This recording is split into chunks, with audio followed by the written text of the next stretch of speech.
Assalamu alaikum everyone and welcome to the 5th episode of Transform Pakistan. یہ ہمارے season 1 کا last episode بھی ہے اور آج کی کانورسیشن کو ہم چاہ رہے تھے. ہم پچھلے 4 مہینوں سے ہر مہینے جب یہ پوڈ کاسٹ آپ کے لیے لے کر آتے ہیں تو ہم لوگوں کا جو گفتگو کا محور ہے وہ رہتا ہے ٹرانس فیٹی ایسڈس کے حوالے سے کہ ٹرانس فیٹس کیا ہیں, یہ کس قسم کا زہر ہے جو بہت عام ہے ہماری خوراک کے ذرائع میں, اور اس کی روک تھام کے لیے کیا حکمت عملی جو ہے اپنانے کی ضرورت ہے حکومت کو بھی اور سول سوسائٹی کو بھی. آج کیونکہ ہمارا سیزن 1 کا لاسٹ ایپیسوڈ ہے جو ہم آپ کے لیے لے کر آ رہے ہیں, تو ہم چاہتے تھے کہ ہم تھوڑا سا اپنی گفتگو کو براڈ بیسڈ رکھیں. اوور آل جو فوڈ سیفٹی کے کی ایشوز ہیں پاکستان میں ان پر بات کریں. ٹرانس فیٹس یقیناً ہم ان پہ بھی بات کر رہے ہوں گے, but there just perhaps one aspect of the food safety debate in Pakistan. اور بھی ایسے بہت ساری چیزیں ہیں جن کو ہم بڑی خوشی سے روز کھا رہے ہوتے ہیں, اپنے گھر میں بھی سب کو جو ہے پیش کر رہے ہوتے ہیں, لیکن ان کے ہماری ہیلتھ پہ کیا لانگ لاسٹنگ افیکٹس ہیں. بعض دفعہ ہمیں تھوڑا سمجھ بھی آتا ہے لیکن ہم درگزر کر دیتے ہیں, ہم بہت زیادہ اٹینشن نہیں دیتے. لیکن ایکچولی بہت دفعہ یہ بھی ہوتا ہے کہ ان کی ایکچولی جس حد تک خطرناک ہیلتھ امپلیکیشنز ہیں ہم ان کو سمجھتے بھی نہیں ہیں. تو ہمارے ساتھ جو آج گیسٹ موجود ہیں, ہم نے اسی گفتگو کی مناسبت سے ان کو دعوت دی ہے. ہمارے ساتھ موجود ہیں ڈاکٹر شکیل احمد مرزا صاحب.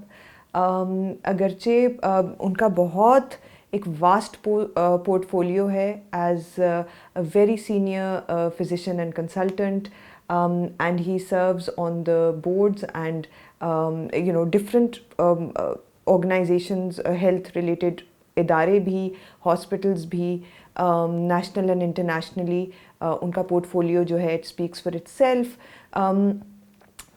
اگر میں بالکل جو ہماری گفتگو ہے اس کے حساب سے ان کے پورٹ فولیو کو بیان کروں تو he is the additional vice president of Pakistan national heart association PANAH. And PANAH کا بہت زمانے سے بہت اہم کردار رہا ہے.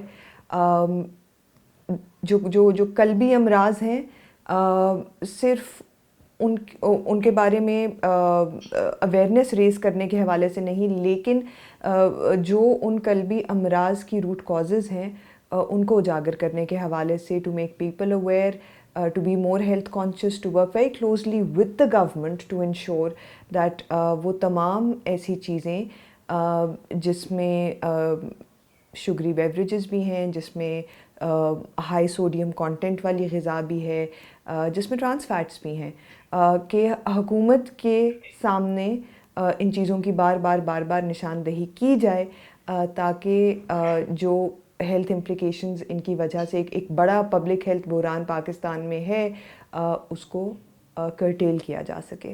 Thank you so much doctor Shakeel, thank you so much for making time.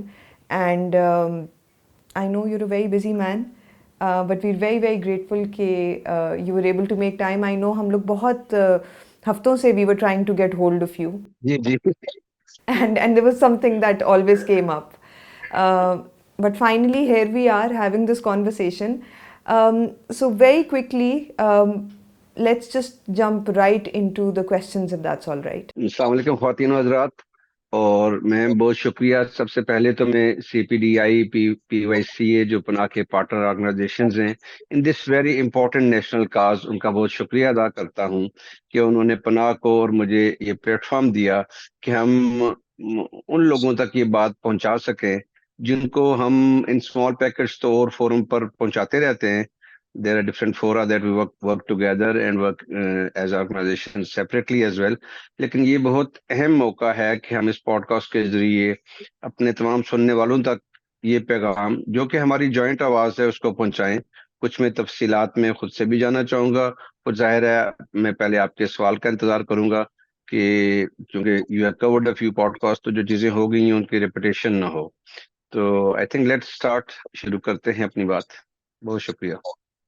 بہت شکریہ ڈاکٹر شکیل. اچھا میرا پہلا سوال ٹرانس فیٹس کے حوالے سے ہی ہے. اس وقت آپ بھی بہت ساری ایسی کانورسیشنز کا حصہ رہے ہیں جس میں پی Y C a C P D I جس طرح آپ نے مینشن کیا وہ بھی موجود تھے, ہارٹ فائل جیسے ادارے وہ بھی موجود تھے, پناہ بھی موجود تھا, اور ہم ٹرانس فیٹس کے حوالے سے خاص طور پہ پچھلے اب یہ 1.5-2 سال میں بہت زیادہ ایک کانورسیشن جو ہے ہر فرنٹ پہ چل رہی ہے کہ تقریباً دنیا بھر میں ہر جگہ ٹرانس فیٹس جو ہیں وہ غذائی ذرائع سے ایلیمنیٹ ہو چکے ہیں. پاکستان ابھی تک اسٹرگل کر رہے ہیں انفارچونیٹلی.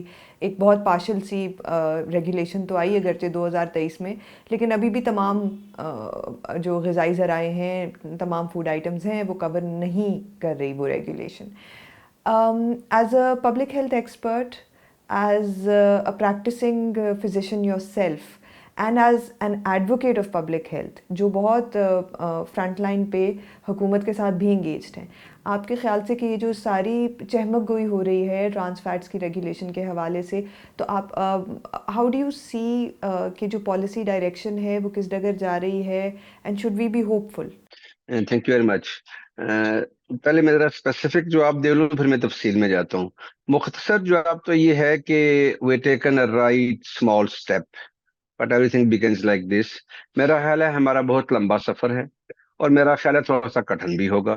تو اس میں سب سے اہم چیز یہ ہے کہ گورنمنٹ کی ایک کیپیسٹی ہے, گورنمنٹ کا ایک انرشا ہوتا ہے. یہ ہم جیسی آرگنائزیشنز کا کام ہے, ایڈوکیسی جیسے, ہم تو پبلک ہیلتھ سے 4-5 ڈیکیڈ سے یہ کام کر رہا ہے, and starting from smoking and sugar sweeten beverages and exercise and ultra processed foods and trans fats. اور فوڈ کے لحاظ سے گورنمنٹ کی کیپیسٹی بھی کافی, فوڈ کا کنٹرول کوالٹی کے لحاظ سے آرگنائزیشنز ہیں, لیکن ریگولیشنز جب تک ان کے پاس نہ ہوں, ان کے پاس وہ ہتھیار نہیں ہوتے. It is the ammunition that these organisations are suppose to use. اور اس میں ڈیفینیٹلی ہمیں WHO اسٹینڈرڈس کو کم از کم اچیو کرنا ہے, اور اس سے اوپر بھی. اور اس کی وجہ یہ ہے کہ ہم پاکستان, جنوبی ایشیا میں جینیٹک, جیسے ہم کلائمیٹ اسٹریس ہیں ایسے ہم ہیلتھ وائز بھی ہم اسٹریس زیادہ ہیں. Our genetic and our socio-cultural things put at an undue risk for these diseases جو ان ٹرانس فیٹس کے ساتھ ریلیٹڈ ہیں. تو میرا خیال ہے کہ ہم نے ایک اچھے سفر کا آغاز کیا ہے, لیکن یہ کسی صورت بھی نہیں کہا جا سکتا کہ ہم کسی منزل یا کسی مائل سٹون تک پہنچ گئے ہیں. تو اس کو مزید گورنمنٹ کو ہمیں اداروں کی کیپیسٹی بھی بلڈ کرنی چاہیے, اور خاص طور پر گورنمنٹ کو ریگولیشنز لانے کے لیے جو ہم مل کے کام کر رہے ہیں, اس میں مزید قوت سے کام کرنے کی ضرورت ہے. Thank you so much doctor Shakeel. I think آپ نے جو بات کی ہے وہ 100 باتوں کی ایک بات ہے کہ جو ایفرٹ ہے وہ کنسرٹیڈ ہمیں لگے رہنا پڑے گا اس چیز کے پیچھے ٹو انشور کہ یہ جو کام شروع ہوا ہے یہ کسی منطقی انجام تک انشاءاللہ پہنچ جائے. اچھا ڈاکٹر شکیل, بیسڈ اب because we have the privilege of having you as our guest today, تو جو نان کمیونیکیبل ڈیزیزز کا لینڈسکیپ ہے, اچھا یہ نان کمیونیکیبل ڈیزیزز ہماری آڈینسز کے لیے سننے میں بڑا بھاری بھرکم لگتا ہے. NCDs, نان کمیونیکیبل ڈیزیزز, سادہ الفاظ میں یہ وہ بیماریاں ہیں جو ایک سے دوسرے شخص کو نہیں لگتی. جس طرح فلو ہے وہ کمیونیکیبل ڈیزیز ہے, ایک سے دوسرے کو اگر وائرل ہے تو لگ سکتا ہے, لیکن دل کے امراض جو ہیں, ڈائبٹیز جو ہے, ذیابطیس جو ہے, الزائمرز ڈیزیز جو ہے, دماغی بیماریاں, وہ ایک سے دوسرے میں ٹرانسفر نہیں ہوتی اس طرح جس طرح وائرسز ہوتے ہیں. اب نان کمیونیکیبل ڈیزیزز کا جو اوور آل پاکستان کے اندر اس وقت لینڈسکیپ ہے, ہم جانتے ہیں کہ اس کے جو مین کلپریٹس کنٹریبیوٹرز ہیں اس کے اندر, اس میں ہائی سوڈیم والی, یعنی وہ غذا جس میں نمک بہت زیادہ ہے, سادہ الفاظ میں اگر ہم کہیں, یا شگری بیوریجز, یہ جو ہم شوگر سویٹنڈ بیوریجز جو ہم بڑے شوق سے ڈبے کے جوس اور یہ کاربونیٹڈ ڈرنکس لے رہے ہوتے ہیں, اور پھر یقیناً ٹرانس فیٹس ہیں جو ہمارے بسکٹس میں بھی ہیں, آئس کریمز میں بھی ہیں, چاکلیٹس میں بھی ہیں, پاستا میں بھی ہیں, گھی, آئل, تقریباً ہم جس چیز پہ انگلی رکھیں, جس کھانے کے آئٹم پہ, اس کے اندر انفارچونیٹلی ٹرانس فیٹ مل رہا ہے.